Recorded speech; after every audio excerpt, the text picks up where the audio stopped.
Welcome back to Marvelous Videos. I'm Rylan. The word occult in the DC-verse is synonymous with the no-nonsense anti-hero John Constantine. His enigmatic and often cunning ways have left a mark in the comic book world. Whether it's his own life at stake or people he's trying to save, Constantine's flawed nature pushes him to act recklessly. Even hell itself seems to eagerly wait for this chain-smoking, overcoat-clad detective with arms wide open for his morally questionable moves. Yet, John Constantine is a legend amongst those who seek his expertise to rid themselves of unknown evil. So, in today's episode, we will be exploring the unique anatomy of this indelible icon named John Constantine. But before we get into our explanation, we do have just one very small request. If you enjoy our content, then please support us by subscribing to our channel. This is just one small click for you, but for us, it means a lot. Thanks! Now, let's begin.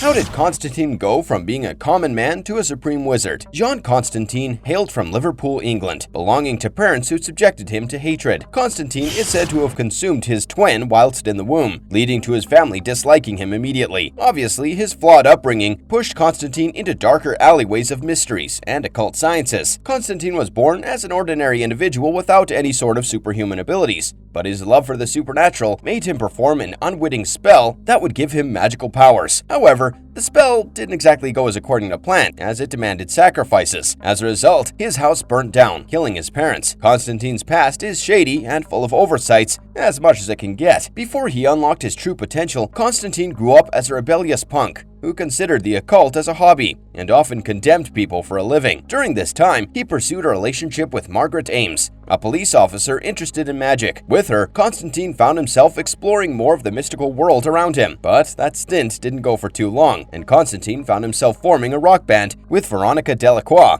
his girlfriend and friend named Gaz Lester. The band, dubbed Mucous Membrane, delved into improving their magical prowess by practicing various spells. However, one wrong spell ended in disconnecting Veronica from the mortal world, and failing her, Constantine left to pursue magic more seriously. Before heading to New York, he traveled across Europe to seek all possible knowledge about the occult and mysticism. Constantine became a mentee of Nick Necro, who is a powerful magician, having learned from brilliant minds like Baron Winters and Giovanni Zatara. Later, Constantine fell in love with Zatara's daughter, Satana, who joined Constantine and Nick in fighting the cult of the Cold Flame and other supernatural forces. And in yet another spell gone wrong, Constantine ends up killing Zatanna's father, leading to their breakup. But Satana, being a powerful magician, curses Constantine to be a better human being. Constantine went through a series of relationships and breakups after he returned to England, each helping him to explore a little more magic. But his spells seemed to fail him more often than once. He was finally cursed by a demon, never to set foot in London again. So Constantine headed back to New York,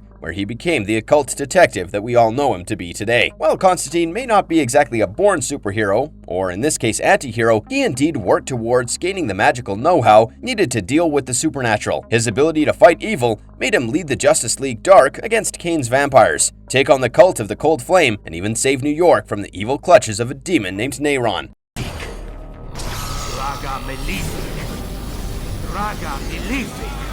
What makes Constantine the most powerful wizard in the DC universe? If we have learned anything from Constantine's backstory, it's that he didn't achieve his magical proficiencies overnight. His colorful journey paints pictures of his hard work, his sacrifices, errors, and of course his pursuit of knowledge. But what truly sets him apart is where many shy away. Constantine went forth and embraced the mastery of the dark occult arts and demonic spellcasting. He wielded all kinds of magic, whether it originated from darker places or those that were readily accepted on moral grounds. Even immortals have failed where Constantine has succeeded. Unfortunately, Constantine is also a bit nasty. Once, when he ran out of cigarettes, his frustration led him to use dark magics to send his prison inmates into a chaotic frenzy after clean sweeping their memories. Nonetheless, we must appreciate the tremendous power that he holds at his fingertips to do so. However, Constantine has paid the price for his powers more than once. Once, he made a disastrous deal with a demon, leading to cursing his entire body and infecting it. On another occasion, he had coitus with a succubus, which further contaminated his blood, and he is also said to have had a blood transfusion with Nergal, a menacing demon. Need we say more about what runs through Constantine's veins? But all was not in vain. The demonic blood flowing through Constantine's veins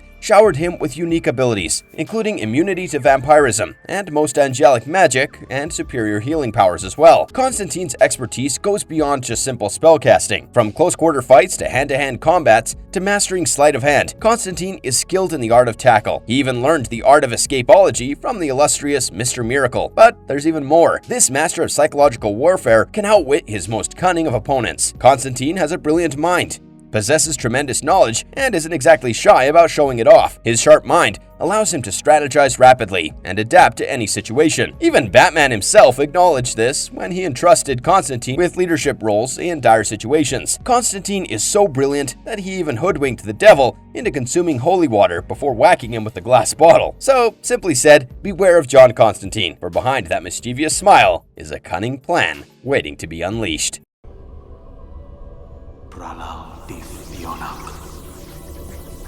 Exploring some of Constantine's insane powers. Barring magic, Constantine has a long list of powers and abilities that give him the edge over his enemies. He can create astral projections, manipulate plant life, also known as chlorokinesis, temporarily control time, known as chronokinesis, and possesses cosmic awareness, which allows him to sense supernatural phenomena. Constantine can also summon demons, travel between dimensions, and has mastered divination, amongst other things. He uses mind control and illusion casting spells to deceive people. When it comes to combat, Constantine is a powerhouse of mystical artifacts, charms, potions, and amulets that enhance his powers. His energy constructs, such as shields and bridges, are formidable. He can project energy blasts, control fire with his pyrokinesis, and create blinding bursts of light. Moreover, as an occult master, Constantine is also an adept exorcist with skills in necromancy. Constantine is also a learned being. He knows a spell that projects a sigil powerful enough to kill God. Moreover, he can also take control of other people's powers, as he showcased when he temporarily absorbed Shazam's powers. But magic isn't exactly a cakewalk, and there is a hefty price to pay. That is why Constantine prefers to rely more on his wits and charm to outsmart his opponents, reserving his magic for when all else fails. He is a master tactician and manipulator who has outsmarted the likes of Darkseid. Not only that, but he has also convinced the rulers of hell that his soul holds immeasurable value. These infernal lords feared that if they attempted to claim his soul, that hell itself would crumble, leaving them defenseless against celestial forces. In addition to this magic prowess, Constantine possesses various abilities such as deception, escapology, hypnotism, as well as hand-to-hand combat. He is an exceptional investigator and is fluent in many languages. Constantine's list of powers and abilities is significantly long.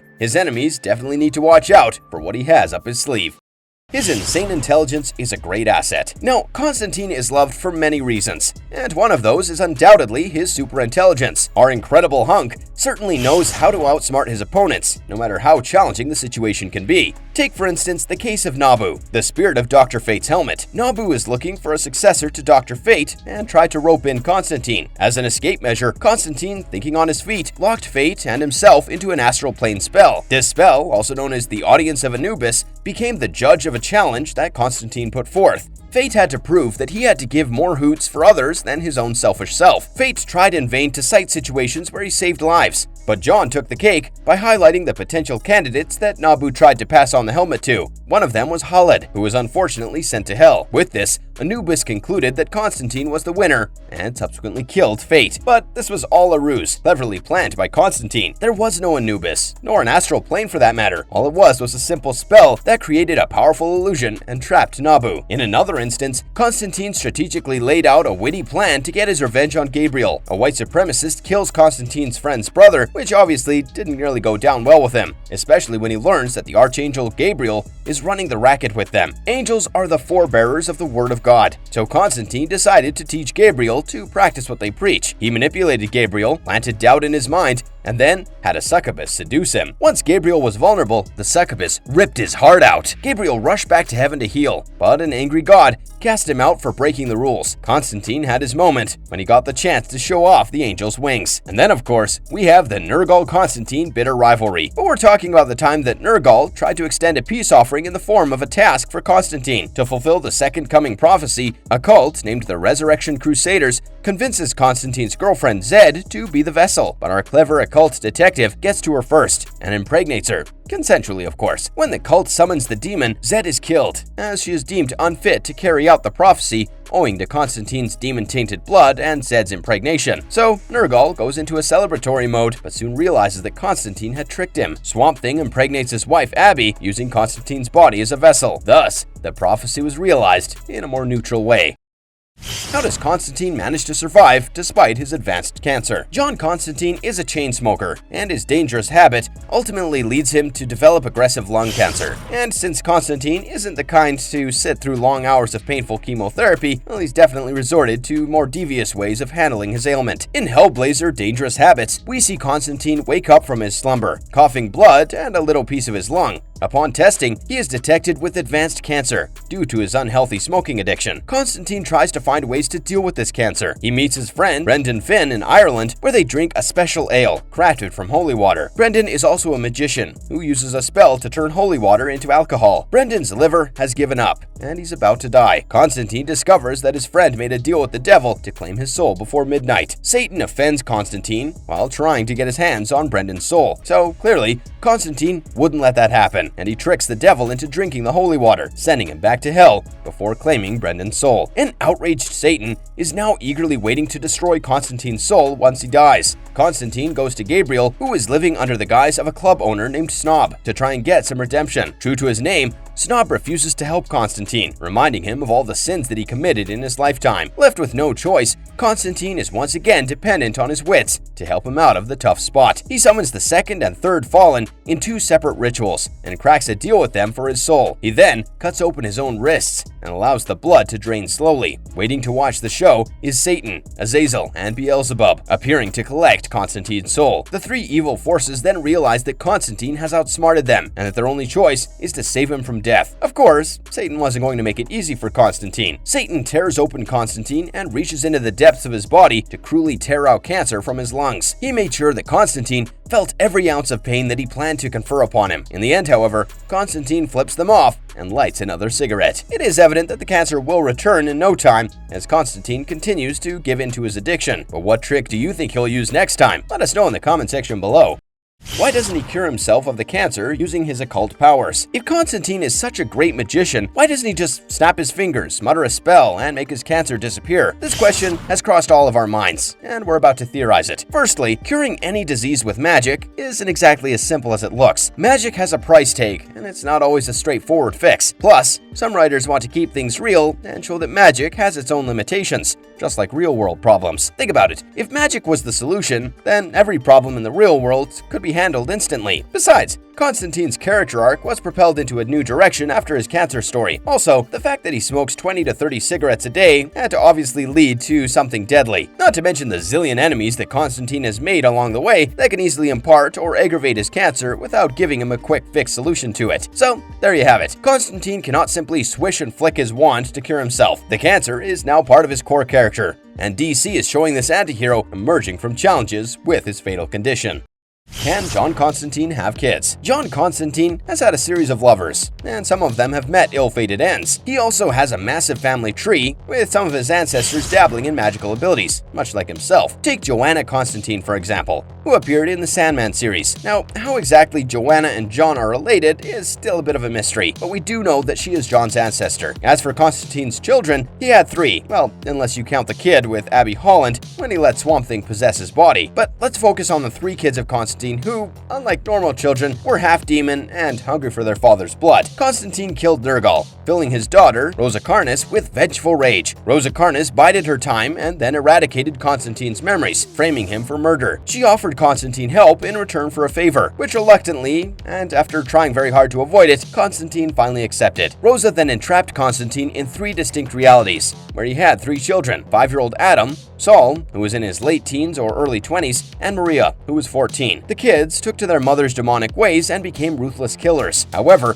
killing Constantine would end up in their demise, so they murder his close friends and family instead. But it turned out that Nergal was still alive. and return to reclaim his throne in hell. That is when Maria started questioning her mom's intent. A family feud transpires when Constantine goes to hell to fight for his sister Cheryl's soul, which was wrongfully taken. It led the first of the fallen to intervene and kill Nergal and Rosa. He then asked the three children to convince him why their lives should be spared. While Adam and Saul begged for their lives, Maria, on the other hand, chose death over the prospect of living in a dysfunctional world. The first of the fallen was impressed by Maria and spared her life, but killed her brothers. So, I guess what we're saying is, yes, Constantine can certainly have kids, be it with demons or other humans. John Constantine was just a regular human who then transformed into a con man when he fiddled with magic and became a powerful and cunning magician. With his superior intellect, he has defeated many enemies, although he has paid a heavy price for it more often than once. However, he still remains one of DC's most beloved characters, who might even be a little on the underrated side. But what are your thoughts on Constantine and his obtained powers? Let us know in the comment section below. And if you enjoyed today's episode, don't forget to leave us a like and subscribe